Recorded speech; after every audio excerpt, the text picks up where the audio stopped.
waana qayb tobnaad oo ka mid ah waayihii iyo sheekooyinkii garaad wiilwaal.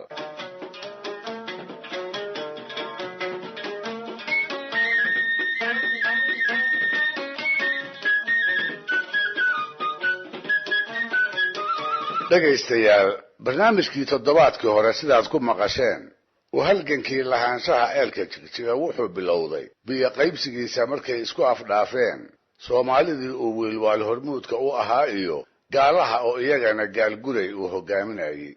garaad wiilwaal oo aqoonsanaa in tiro iyo hubba laga badan yahay waatuu dabadeed u qayla dhaansaday Soomaalidii xilligaa ugu ooda dhoweyd ee xagga bariga ka xigtay. waatuu u diray erga ka kooban odayo magac lahaa oo isagu uu soocay aadna uu ugu kalsoonaa.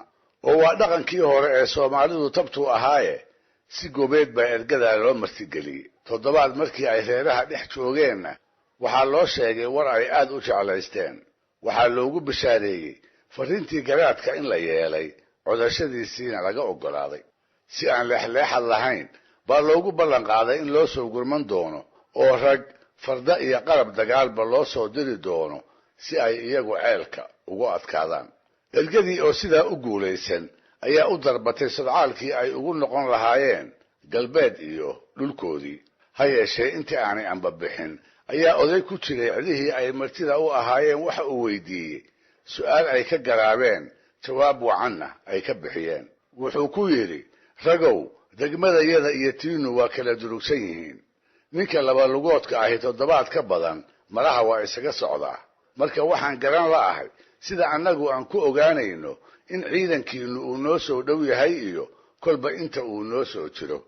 waa gartii su'aashuyo dhulku waa kala fog yahay.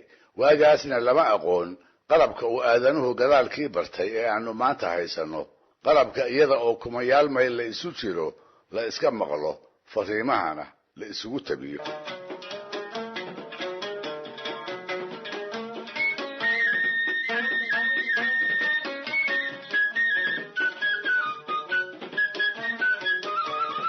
odayadii ay su'aashu ku socotay ee martida loo ahaa ayaa isku noqday. cabbaar kadibna ergadii ayay u yimaadeen iyaga oo jawaab u wada. waxay ku yidhaahdeen, hadda iska ambabaxa. reerihiinna markaad gaadhaan warmihiinna xayr ama subag mariya, dabadeedna dul saara xero walba bawdkeeda. marka aad ku aragtaan habaas yar oo fuulay waxaad ogaataan 2 maalin socod in ciidanka iyagu uu idiin soo jiro.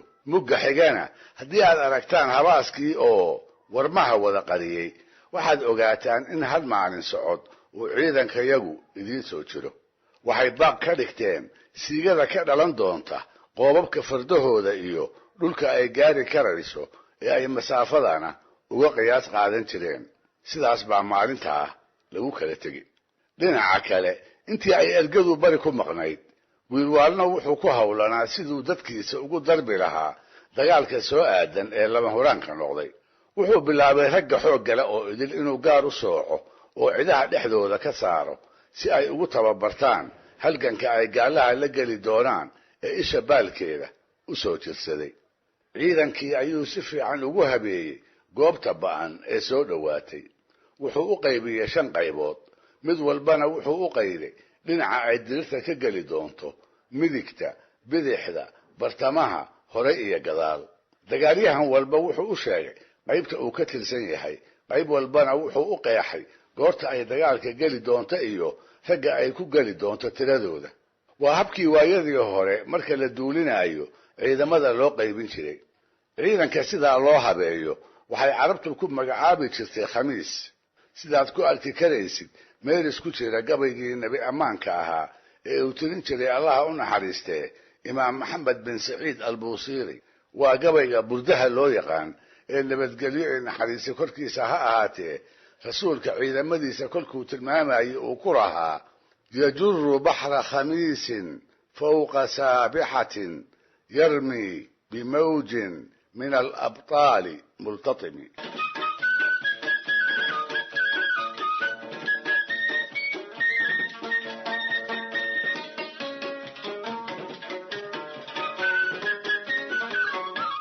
garaad wiilwaal waxaa ka go'nayd dirirta soo aadan inuu isagu ku guulaysto.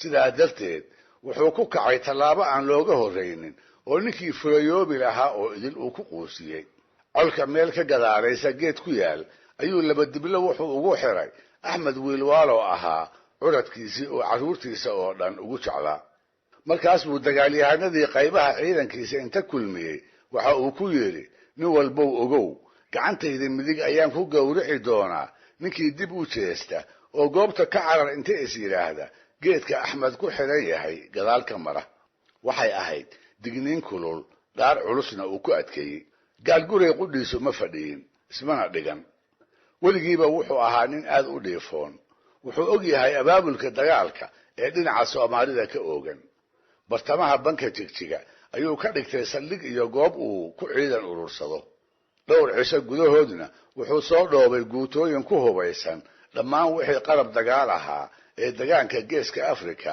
xilliyadaa laga yiqiin maalin walba dhanka uu bartiruhu joogo ayuu ciidamadiisa u soo durkiyaa ilaa ay isu soo jirsadeen meel ay iska arki karaan waxay ka ahayd daandaansi waase lagu gartay